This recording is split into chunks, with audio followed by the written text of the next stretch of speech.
Mkoi, Casey, and G2. Fnatic are not in that conversation right now. If they can take down G2 here, definitely going to put a lot of faces and heads turned towards them coming in towards the playoff bracket. Yeah, and naturally we're going to talk a ton about the mid lane matchup. It's the #1 thing you talk about when it comes to winning a trophy in the LEC is, do you have a mid laner that can go toe to toe with Caps? Of course, no trophy on the line here, but a good test perhaps for what we will see in playoffs as we get into picks and bans. Already supports being targeted from the side of Fnatic. Have the Nico taken off the board, Poby as well, of course, a flex. 80 carries being removed from Upset's pool, and not surprising again, Fnatic, we know what they want to do this particular split. It's play around bot lane. Yeah, and it does make a lot of sense. The bot lane has been one of the top performers in their respective roles, but we'll have to see how this goes because there's still a huge amount of power picks up and available. The Taliyah Pantheon available, Azir available, Nautilus, which has kind of crept into a lot of pick bans now with the changes. Yeah. So I'm curious as to what exactly the first pick is going to be here from Fnatic.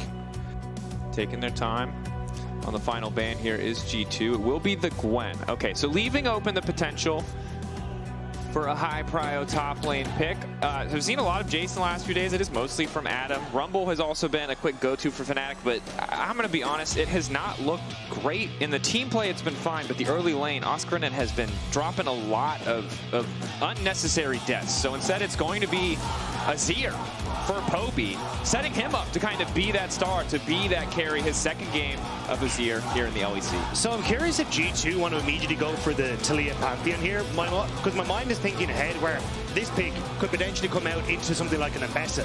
So if I was G2, how I try and set this up is go for Taliyah Pantheon, then try and set up on towards our next rotation of bans, banning away some of these top lane champion pools again, trying to pinch Oscarinin and see if we can force him into that Ambessa pick, knowing we've still got the Warwick. And then that Pantheon Warwick was what G2 brought to the table a ton in the earlier splits. Look, I'm not opposed. I look at Oscar, that's a man who speaks Spanish. Broken Blade only dies to top laners who speak Portuguese. You know, we're problem solved. We don't have to worry about anything else. But now, maybe we see the other half of the combo. Pantheon does just in general feel like the strongest possible jungle pick, and it's an excellent pairing as you highlighted, so an easy pickup for G2, but they do run the clock down, presumably just to have a bit more time to talk about what their next consideration will be. For Fnatic now, how do you try and respond to that early aggression coming out of the jungle is the next point. Wukong you'd like to go towards, but you kind of end up losing out on a ton of that early skirmishing power, so I'd imagine they're looking at something maybe more like the Xin Zhao and that, just to match the early aggression this Pantheon can have. And Sion, just a very, very strong pick in the current meta, and definitely not something that will fall prey an awful lot of the times to a lot of side lane pressure.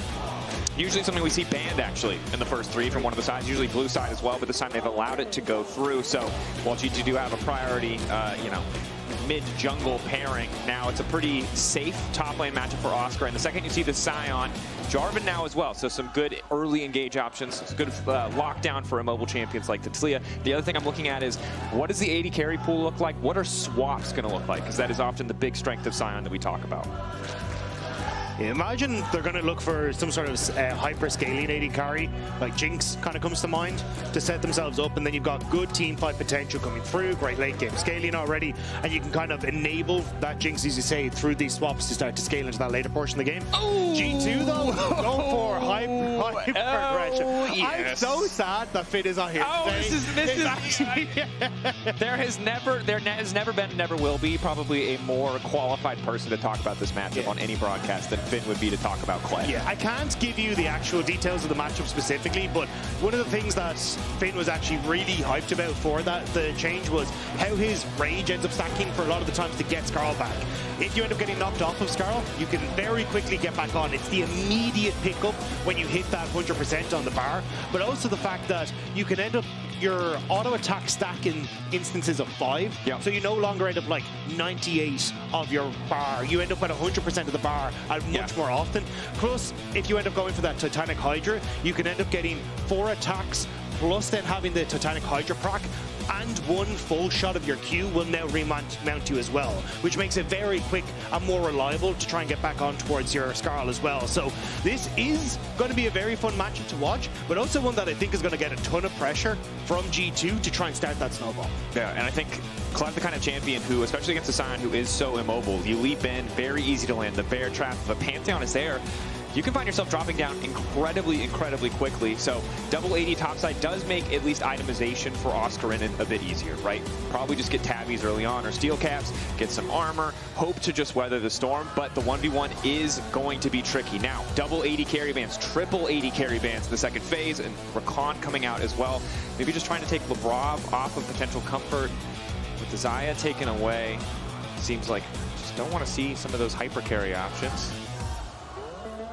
I think you're still relatively okay. I think for G2, I'd probably just try and take something like the Rel or something along these lines here, just to set up for big engage tools, and then you can always leave the counter pick for the AD carry, because here I think you could still go for the Jinx as Fnatic. You've got good range to try and punish the Kai'Sa, so you're not really in a danger there. You're still going to be able to play relatively well in towards those later team fights, and again, having those swaps playing up the strengths of this Sion could work out perfectly for you, but looks like the Lucian hover for the moment. Lucian Braum, not the worst thing in the world here with the way things are going. Definitely not the worst, but always can be a little bit awkward against a champion like Kai'Sa, who can quickly reposition in those fights. In G2, their composition, it's really clear what they want to do. Easy for them to get prio with the power of that Taliyah. Easy for them to roam with the semi-globals, even Kled's ult. I guess you can consider that semi-global. Definitely high mobility. And now Kai'Sa, the perfect dive champion to follow up. And Labrov on Alistar, kind of the ultimate comfort pick from him, right? A lot of criticism levied at him over the course of last playoffs, even his MSI run. But the Alistar is a champion where it feels like he is just a cut above. Always looks so comfortable on the pick. And also something that can kind of enable fights, but is also enabled by a lot of what G2 are bringing to the table. This is a squad that very much has that 1-3-1 perspective, but it's also one that could very quickly collapse on towards mid lane as well, which is going to be kind of where I expect them to put their pressure. It's, hey, Broken Blade, you enable the speed up for the cow to enable and engage. That is a really strong follow-up with that speed up from the ultimate. And I think for G2, it is snowball that into a success. Yeah. Whereas for Fnatic, it's all eyes on bot lane. Let's try and get this Lucian into a decent spot. We have good setup to try and enable him. Thanks to that Jarvan, let's try and then play for these team fights that we can scale into with the Azir. Yeah, some roads lead to Baby Faker. Oh. Wow, we're getting dramatic here. This is feeling Game of Thrones with the amount of familial references. Son of this person, child of this person, baby of this person. Oh, don't keep saying daddy, whoever. Yeah. No, you're the dag daddy. There's only one daddy here in the LEC. A lot of goats, though. We got a lot of goats, got a lot of hype, got a lot of roads. Not so much meowing, although we will see. Perhaps there will be a game where it's get excited. Expand, though, McDonald's farm, you know? Yeah. We got a flanking cow. There's a lot of Animal Farm references. Didn't mean Animal Farm the book. That would get more complicated. That's where I was like, oh, that's a little. Either way, we're going to get it out to the rift for what is expected to be a banger. Yeah, good job, bro. Thank you. Get me back on track. Back out of the hole. Here we are. Folks, it's match of the week. If you're not here in the studio, you're missing out. Fnatic G2 fans, loud as hell, having a good time. We'll see who's feeling good after this game one, though. You highlighted it so well, Rob. Bot lane has been the strength in the early game for Fnatic. Poby has been stable, but it usually hasn't been about him early on. Now we'll need to see if he can weather the storm. The power, again, of this Pantheon, this Taliyah together, and also this topside matchup, right? So much of Sion being, I think, super powerful is, like, one, generally the kid is very useful, but two, it just feels like it doesn't matter if you put him behind 10 or 15 CS. He just always contributes value. Yeah, I think the thing with the Kled is it should do relatively well just on, hey, I've got this bear trap and a rope, I'm going to be able to yoink you in, make it very easy if you ever try and go for a decimating smash to proc those 4 quick auto attacks. That is a large portion of where Kled's damage comes from. The Side note, quick aside, little celebration for our boy Rasmus. His 600 games in the LEC. Shout out, he's the GOAT for the reason. Also has a long tenure these days, so whether team you're a fan of, obviously much love to one of the greatest to ever do it. Looking at this top side, though, Broken Blade has already gotten in towards the jungle. He's fighting off against Oscarinin. He's just trying to be a bit of a nuisance towards Razork. And I mean, I think this is a good way to try and play it. Just see if you can get some of those early trades going. So this was one of the things Finn talked about. I had a taxi ride home with him and he was gushing about this, which is why I've got this information.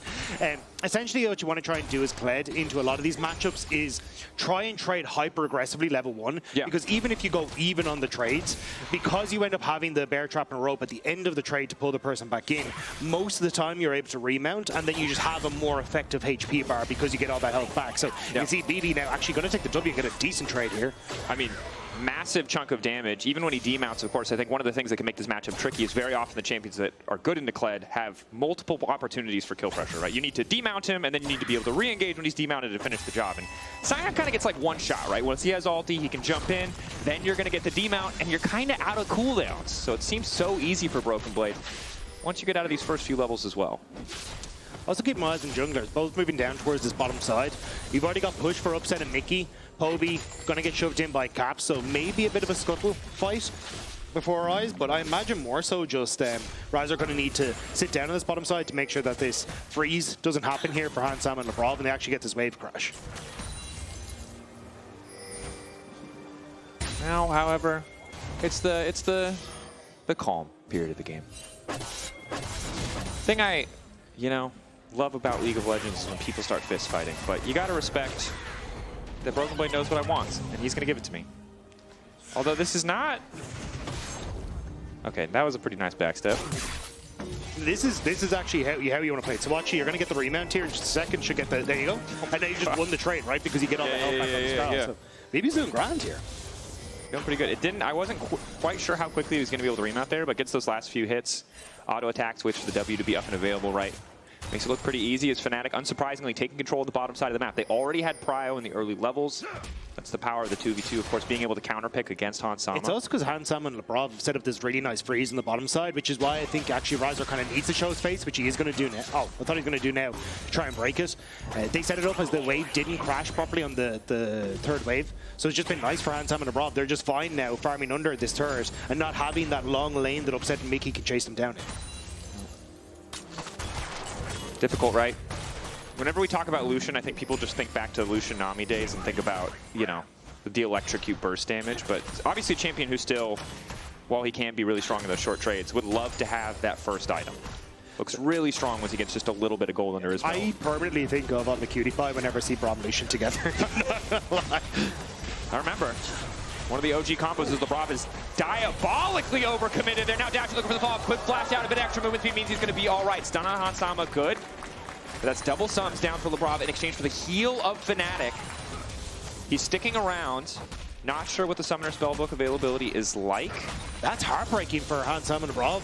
They'd already set up that wave so well. Get the freeze, slow push out. You're going to reset just in time for the grubs in the top side, and all was going to be smooth sailing. But now Labrov going that little bit too deep. He still end up in a position where you get to somewhat push the wave in, but you have way less control over that. Yeah, and they're going to be able to set up a freeze if they want it, slow stack if they want. It really is Fnatic in control of that wave state as double recalls are forced. Poby and Caps continuing to trade blows in the mid lane. Across the board, pretty even. Obviously down in sums, pre-6 for an Alistar who doesn't have a defensive keystone can be really, really tricky. So Labrov will need to play carefully. The flip back from Caps is going to connect. Good upfront damage. Absolute fist fight here. Again, Caps' TP will be up sooner though, so as long as they just keep trading blows like this, Caps also ahead in pots. Hello, so Labrov. Starting to favor him. Labrov. Longhorn Alistar. The Hex Flash interrupted by Razork. Well timed. Caps waiting to throw some damage over the wall. Labrov might be in trouble. Nice backstep on the pull, but Razork has to be careful not to overstay. Throws out the Q, will not connect. SkewMond just waiting in the darkness, hoping the Fnatic would overcommit, but now Mikyx is here as well. So Mikyx moving mid to try and match the support roam, guarantee that Poby can crash this, reset, and be completely safe.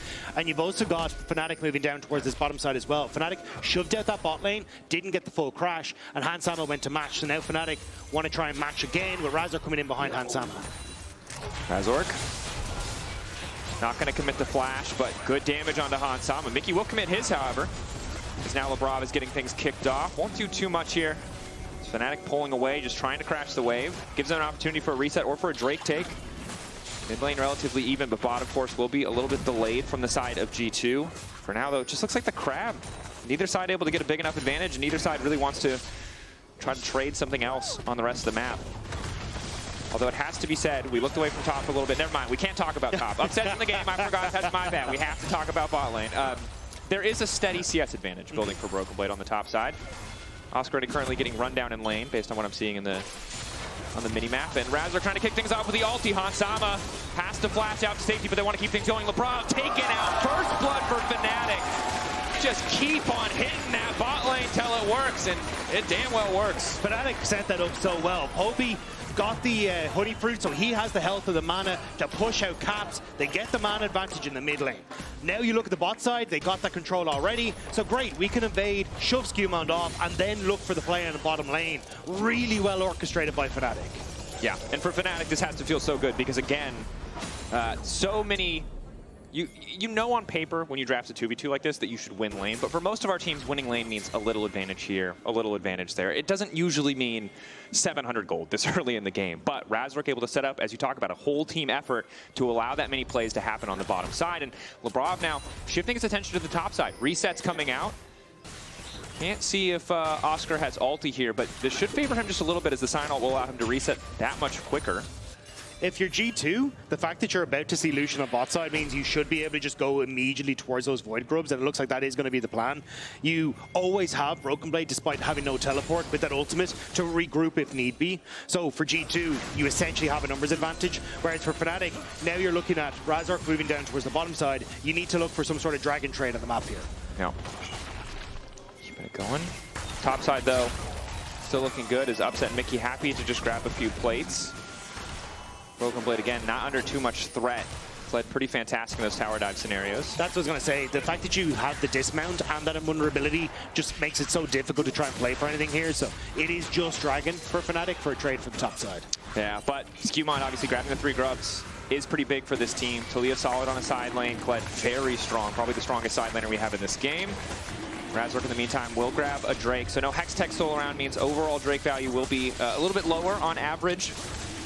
However, we'll see what the role is going to be. So no Hextech, no Ocean. Perhaps an Infernal would be pretty good for this team. I was laughing at G2 there because you could see both Caps and Labrov were starting to hint at going in towards River, and you had the Pantheon ult, and immediately Upset and Mikyx were like, we're coming to Dragon, just in case. We're going to make sure you're all swimming. But I think that says a lot about where Fnatic's mindset is coming into this. It's, hey, we're going to start moving around the map now, but we have to be hyper aware of both where Kled is and Pantheon and Taliyah at all points in time. And that can make the map very scary to try and play around, especially for a champion like Lucian, who wants to play hyper aggressive on these waves. But you just don't know where all these extra parts of G2 are. And I think that's the thing about the G2 composition is as long as the goal is within touching distance, I'm not really worried for them just because of what you talked about. All it takes is one member of Fnatic to overstep, to make a mistake in the mid game for this G2 composition to take full control. Poby, though, pushing back, does manage to interrupt, the flick back still connects. LeBron not sure if he wants it.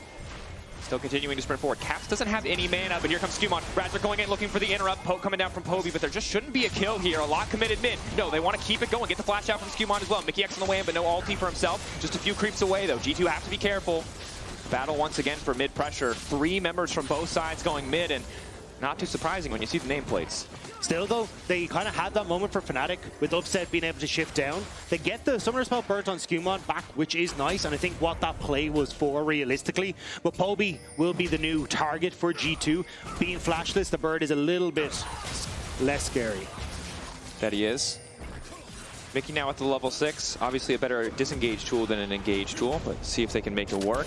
Labrov still lagging behind a bit. Would really, really love to have that ultimate as Broken Blade really just does not care. Again, if the knockup doesn't hit, it doesn't matter. He's just taking his time, hitting creeps. He's going to remount here in a second.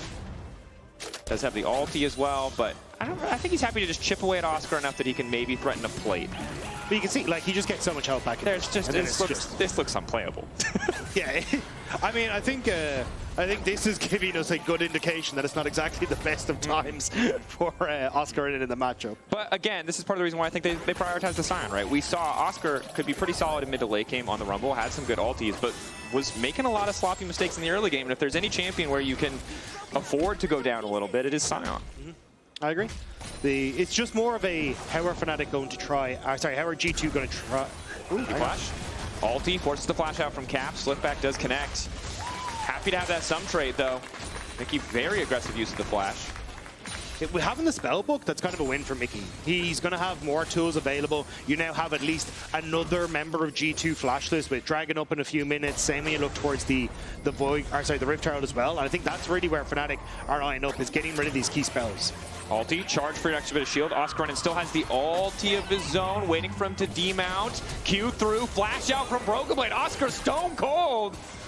If Broken Blade hits that tower, he's going to rebound. Oscar very likely dies. Mikyx now getting things kicked off. Labrov waiting for the knockup, still holding on to the ulti of his own. Hansama waiting over the wall to come in, but G2 have decided to retreat. This is not the fight they want to take. Labrov forced to ulti already, flashing out, and Fnatic just chipping away at these summoner spells. Playing really well off of their lane states, making sure that it's almost impossible for G2 to really respond. Hansama had to catch the wave top, and it gives them the numbers advantage. Still, BB winning out slowly on the bottom side. Upset finds Hansama though. More autos, Coling just to chunk out, but won't be too lethal quite yet. Essence Reaver though makes it so easy for Upset to just keep pressuring there. Labrov waiting. Bunt back is there. Razork, EQ back. Mikyx there to cover. Good spot by Labrov though. Still feels like the setup is on the table, and well highlighted, Rob, pointing at the Pantheon ultimate. SkewMond can just come over, can look to convert, so instead Fnatic walking away from the lanes, turning their attention toward the red buff, just denying some of these smaller resources. G2 know this is going down thanks to that ward, and Labrov starting to come across. Hansama resetting though. I think it's just a smite steal they're looking for. Get it? Managed to find it. SkewMond waiting. Labrov going in now, though they have the man advantage. That's the power of Hansama coming over the wall alongside Labrov. It's a quick 2 kills for G2. They hit him with a thumbs up alpaca.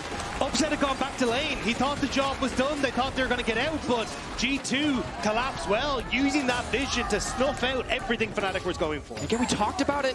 One mistake was all it took for G2 to start to wrest control back in this game. I thought it was going to be on a sideline. Instead, it's in G2's jungle. And Razork gets the smite here, but it's the fact that you have Kai'Sa who can ult into this play changes everything. Upset as well, started to move back towards lane. I think he was spotted in that ward in the picks-up rush as well. So G2 just knew it was only going to be 2 members, and they lined up perfectly for Labrov's combo. And it's got to be frustrating too, right? Because the initial setup felt good. They just over-committed to the play. It took too long. They had chunked Hansama out to start it. It did not matter. The positioning, the angle made it so simple for him to just ult in, clean up that kill, and what was once, 700 starting to build towards an 800 gold lead for Upset, now shrinking down to 300. We said this 2v2 is what you have to be scared of. Well, initially that was the case. Now, I don't think G2 are too concerned at this moment.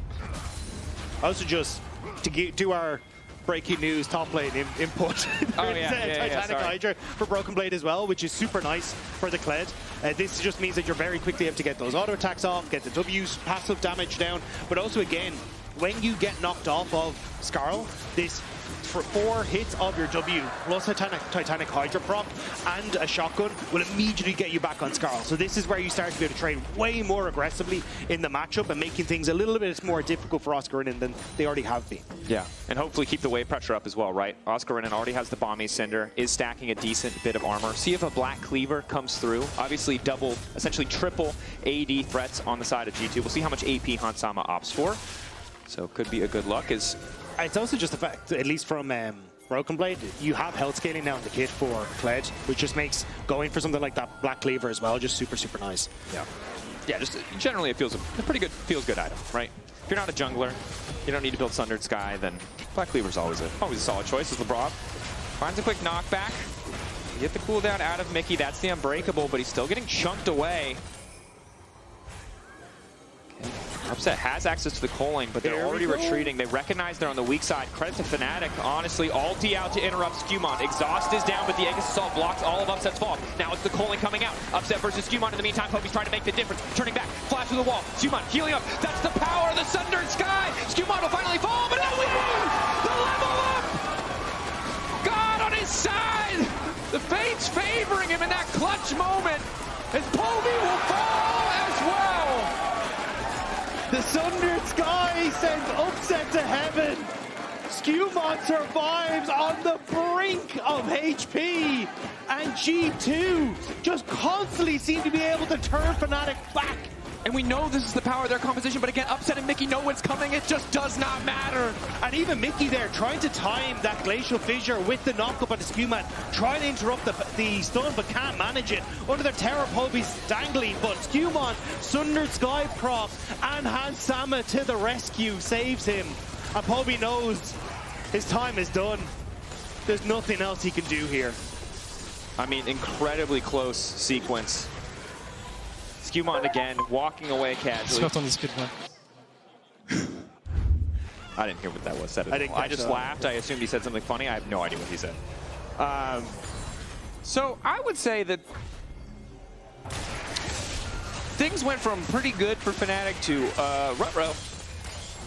And this is obviously a hugely important game. And they do have tools as we go later. Poby on the Azir, the long range of the Lucian Coling. But when the Kai'Sa comp starts getting ahead, you might just never get the chance to set up.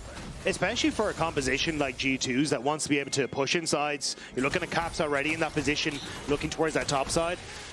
It only makes the map smaller bit by bit and makes it more terrifying. But Labrov? Stun here, forced to ulti, but ulting a little bit late. Healing for an additional bit of movement speed. Poby on the way in, gliding, forcing the flash out from Labrov as well. But good reactions from him, honestly, to escape. Fnatic fishing, looking for a pick of their own. Still 2 minutes till the objective, though. They don't really get a lot from pushing G2 back. But that's the thing, right? We already saw Fnatic have been successful in burning some of these spells, but haven't actually been able to capitalize on them because they're making these small mistakes, or G2 are outplaying them in the moment. So this is where, for the Dragon in minute 40, can they actually capitalize on the fact that some of their spells are still there? Yeah, Hansama's flash available, carry flash is available. SkewMond without flash, though, maybe an angle of attack. Caps is moving mid. Always have to be careful about stepping too far forward mid when they don't have eyes on Caps, and you can see that top side of the map just lit up so well by the side of G2. I got a little nervous as I saw Caps moving down there, because that Weaver's Wall could have cut off, upset that Mikyx from potentially Razork there, but we're just going to find Oscarinin. Push back. 3 bit of damage, just clearing him out while he takes the tower. SkewMond currently on red buff, but may dean his attention towards the top side as Hansama forced to flash there. Good reaction coming out from Mikyx. I think 55 seconds until Dragon now. It's going to be push waves, reset, try and finish off some key items before you go there. And with Rift Herald and Flash is now burned, Fnatic have opportunities to try and fight this back against G2. And it's important that they can convert, because again, this is how many times have we seen them be in a favorable situation in terms of summoner spells, and then the play just continues to favor G2. It was that top side play around red buff. They overcommitted a little bit. The bottom side collapsed. They weren't far enough back. They could not stop the side lane play coming in for G2. So yeah, I love that Hansama is flashed just right now, but if they don't kill him in the next 5 minutes, it does not matter. Yeah, I think G2, though, want to try and play this a little slow. SkewMond's flash isn't quite up, and also, look how close Caps is towards his second item. He has nearly got that Leandries. If he can just catch a wave or two, reset, get the TP back in, you should be able to find it, but they're going it early. Razork full committing, calling down as well. Caps looking for the flick back, doesn't quite find it. Nice backstep. Labrov already into the midst of the fight. The ulti going down, but Razork's in there by himself. There's no fall damage. The Herald charge is coming through. There's a TP coming in on the backside. Keep your eyes on that Kled, because it might be time to charge. Broken Blade decides not to. Poby not in the mid lane either. He's just recalling. A chaotic decision. That was bad from Fnatic. Overcommitted. They didn't have the information they needed to try to pull the trigger there. They just wanted a kill so they could have an advantage going into Dragon, and it doesn't work. Also, Caps just stares down Razork. He has the flash and says, I know you can't kill me. There is no follow-up here. And he called it correctly. Upset can't follow. And again, this is the power of the Kai'Sa, right? 2-item Kai'Sa just obliterates this Otacon. Mikyx's going to see it's happening, but there's nobody here. OBTP top. The topside counterplay is a single tower. And now Mikyx might just give his life, flashing over, hoping maybe to find the smite. It's not going to happen. Desperation already showing. Yeah, might as well, I guess, but that is a massive gold swing. It's 3K on top of 10 extra flowers, all the extra XP. Broken Blade was already pulling ahead in XP, and now he's a full level up. Again, though, we're seeing, hey, key summoner spell burned. We have our target. Fnatic not playing towards it. And G2 are just standing there with a big miss, saying, yeah, we'll catch. Just go. If you throw, we'll take it. And it's been every single time Fnatic have gone for that little overextension, and G2 have been so good at punishing it. And now, G2, 33K in the lead. They have 2 dragons to their name. You're starting to see second items completed across the board. G2 are hitting their stride, and I just don't know if Fnatic are going to be able to hold on to these side lanes well enough to keep G2 in check. No, it's an excellent point, and I think obviously we talk about Poby versus Caps, right? And this was the first pick of the year, and Poby's doing well in terms of individual goal. But the other matchup we have to talk about is jungle, because Razork has been a powerhouse in so many of these games, but this game, SkewMond has just had way more impact. And the Jarvan pick not working out. Again, the cost of this Azir first pick is conceding that Taliyah Pantheon combo, and it's not looking like it was the right choice. And you can see there is a thought process from Fnatic about how they want to try and play it with Razork. We saw some of those early plays of burn these summoner spells, and I think that's what Fnatic have been doing well, but it's just being patient enough afterwards to actually try and capitalize on those that have been the mistakes. And then with SkewMond, he has that ultimate. He's been playing really well around side lanes. You have 2 very good lanes. Actually, to be honest, even with Kai'Sa, you have every lane you can play around. Ulti on Labrov. Trying to get the ulti cooldown out from him. They'll get the cleanse instead. Labrov, stone cold patience off to the side. Broken Blade fighting with Oscarinin. down in the jungle. Broken Blade just tries to keep up that side lane pressure. Fnatic hoping to force the fight here. Pushing forward with a lot of confidence. One of the big tools they have, 2 items available on Upset. Obviously can't start to glide through these fights, but hasn't really been in a position to do so. Hard for him to stay at a safe range against this composition without the use of the ultimate. Fnatic also couldn't go over aggressive there because of the positioning from Broken Blade. Oscarinin was trying to match him to make sure that no Kled ultimate could come in behind them and completely pincer them. So Fnatic kind of, even though they got Labrov low, couldn't capitalize on it fully. And then G2, they get to reset. They're using the TP from Labrov to get back out into the map, get some deep vision down, and enable that topside push for Caps that little bit more. Now G2 kind of as expected, taking control of side lanes and taking their sweet time, right? Doesn't really feel like they're under the gun, under any kind of pressure here from this Fnatic composition. Upset can try to take mid control, right? That's kind of one of the strengths of the calling on Lucian in the mid game, is you should just be able to get free mid push when you want it, but he's pretty far behind in gold. And again, the semi-global threat of this composition makes it pretty dangerous to walk anywhere, even your own jungle. Mikyx barely able to escape, forced to use double sums here, but will walk away. Good heal usage just to make sure that he could sidestep the flick back, but still G2 getting the tools that they need out. And a lot of pings on towards his top side, trying to protect any sort of play towards Caps. See a bit of uncertainty. Trying to cover for Poby as well as Mikyx, but remember, Labrov teleported in, placed a lot of deep vision. So G2 have almost perfect information here. Instead, just looking to collapse on his SkewMond, getting a decent chunk down. Slide back from Poby, catches him out, and they immediately descend on this Azir. That's a 3-man pushback, but it doesn't matter. Keep your eyes on Upset. He's all the damage remaining. Edges us all from SkewMond, blocks so damn much. Another flick from Cap. And in the meantime, Oscar's just getting solo forward on the bottom side. It's absolute devastation. Carnage everywhere on the map, and G2 are standing proud on top of the bodies of Fnatic. There was just nothing they could do. You called it the Aegis from SkewMond blocked so much damage. There was nothing they could do. And G2 fans going absolutely ballistic, and you can understand why. Fnatic, that was your first pick, that was your Azir. It was supposed to make a play, but you're sending 3 members forward into Fnatic. You're already in a body bag. Yeah, they're going on to Labrov, who's going to be fine. And then, as you say, the immediate engage onto Poby, he's separated thanks to a great wall from Caps. And honestly, the shove in doesn't work out at all. SkewMond just ends up being able to block a ton of damage. You're not getting that knock up with Razork on towards Caps. Upset can't get on towards key targets either. Says it all right there. Yeah, and they feel good. Look at that smile on Dylan Falco's face. That's a he knows they're clapping him sort of look. And I'm going to be honest, Rob, I think at this point in the game, this composition is pretty impossible to play because you don't get a dip and dive. You don't get there's no nuance. There's no like, oh, we'll throw a Morgana binding and see what happens. You smack your face into the keyboard and you go if you are Fnatic. And G2 are just stronger. It's going to be a wallet dip at this point. Well, that's the thing, right? If you could wait another 10 minutes, sure, maybe you can get this, Azir into a position he's more comfortable. Oscarinin gets a ton of items and he becomes kind of unkillable, but I don't think you get there. In Blade, Decimating Smash hits. D-mount comes out, tries to go back, steps into the bush, sidestep. It's going to remount in a second here. Now he's going in onto Upset, and he scoots his little boot out of there. That's illegal. That should not be allowed. No, it should not. Upset did the best, like, just the bowl with the flag and just took it out of the way. And he was like, I'm fighting for my life right now. And he's like, wait a minute, how's this guy getting away? And now Broken Blade has Overlords on top of that. Incredible. Well. Yeah, again, I think like if Fnatic had a bajillion more years, they'd be good. G2 though, you've got Soul in 4 minutes. Wait. They've got a potential Baron here. Hold on, we'll wait They're to see kind of just sitting right. Even just baiting Fnatic into this, I think, is good. You can start to cut people off. You got Caps in a really good spot for a Weaver's Wall.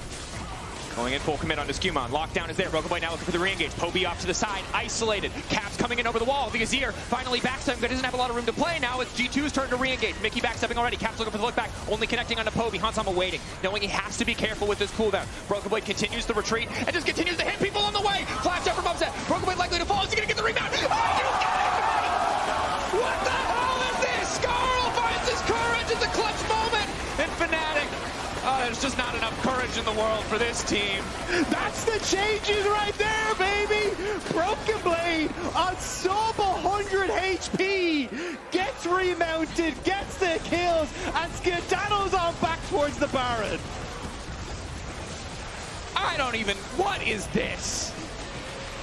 Where's Finn and or Azael to explain why is this allowed? Is Finn available? Can we get a call in? Can we call free? Because I don't know about this one, folks. I don't know how I feel about that. I think G2 fans feel great about it. They feel fantastic. My God. See, what you would think watching this team fight is that all this stuff over here matters. And you would be wrong, dear audience. It's this man. It's this man and this man alone. I will also say, Caps' ball, fantastic. Upset is just kind of kept in the beta cage over here. With my hyperbole, Rob. But over here now, okay? Thank you. See Broken Blade dive into the backline. But this is what we're talking about, right? You end up getting just a couple of autos. The fact that you end up getting one more, so much it's insane. But again, that instant remount, so crucial. Broken Blade highlighted it perfectly. And G2 get to chase down these members. And we heard in the match of the week, look, Broken Blade had a bounce back at EWC. We heard he was in form, but he got solo killed against Carlson. So I was skeptical. But Broken Blade versus Fnatic appears to be a different beast. This man is, I mean, it is certainly a team effort. We'll see if he makes it out of this one. I don't think they're going to try anymore, is my honest opinion. And I don't think they should. You just... He's unkillable. He's a force of nature at this point. You accept him like you do rain or anything else, and you just pray that you have the appropriate umbrella for the moment. Yeah, I do appreciate that. Kled just screaming at Skarl is now a force of nature. I feel like it is befitting to the craziness of. I mean, that's Sergeant Major General whatever. That is the weirdest lore of all time, by the way. Yeah, it's great. I'm not gonna. Don't read into it. I'm not gonna read into it. I would just check what laws or litigations were passed around that time and maybe ask yourself if anything was legalized adjacent to that Champions release. As G2 keep the pressure up on the bottom side of the map. And again, early game. Fnatic found a couple ins, but G2 have just been cleaner across the board. 2 deaths for G2. Both of them Labrov, who's been playing incredibly aggressively. Broken Blade. He's going to rebound. Is he? No, he's limited. That was the limit. That was the limit. SkewMond now running as well. That's a big upsie. It shouldn't cost them too much, but it'll be a decent amount of gold back in the favor of Fnatic. When you're 10k ahead, though, I don't know if it matters if SkewMond dies. This is a little bit of hope for Fnatic, I won't lie, but Razork needs to get the hell out because 1 Q will kill him. GA? They get the barrier, too. Wow, okay. That's 30 seconds until Mountain Soul as well. So Fnatic getting some, honestly, pretty key picks here. You held on to that top inhibitor, which is huge, so you can just clear out that wave as upset and then join the rest of your team. SkewMond has ult to get there. I suppose Broken Blade has the TP as well, but Fnatic should be able to set up first in the objective. I will say, though, this is, if you're a G2 fan, an incredibly validating start to the series. Because, again, coming into this against Heretics, it was 1 death apiece. Okay, it was 1 death apiece. And now we're at like 2, 2, and 3, but if you look at like Fnatic, it's like a gajillion on the opposite side. So this is about the most dominant thing you could hope for, and it's looking damn good. Fnatic, though, determined to hold the objective. Mikyx now retreating as I desperately try to pull down the meme graphic. It's gone. We continue with the fight. Oscarinin not going to be able to make it out alive, so they get the Drake, but they're going to lose 1. Caps wants a little bit more for blood. Not on the right side of the wall, however. Mikyx, good sidestep. I don't think he gets out of here, though. Where's he going to go? Unbreakable. Looking breakable. Knocked back. Exhaust gone. Razork running. G2 might just try to push through the bot lane and end the game right here. Yeah, he needed the power of friendship to try and get out of that, and Caps just threw a rocket instead. So now G2 moving in onto the bottom side. There's nothing in their way. They have no tank. They have no support. Calling maybe to clear the way. Labrov just makes the combo happen. Odoamne going in. Nice pushback from Poby, though. Keeps things going, but Labrov still damn tanky. And here comes SkewMond. Fletch in. Makes it look easy. Razork is everybody dies in the process. Leaps face first into a pile of rocks, and it does not work out.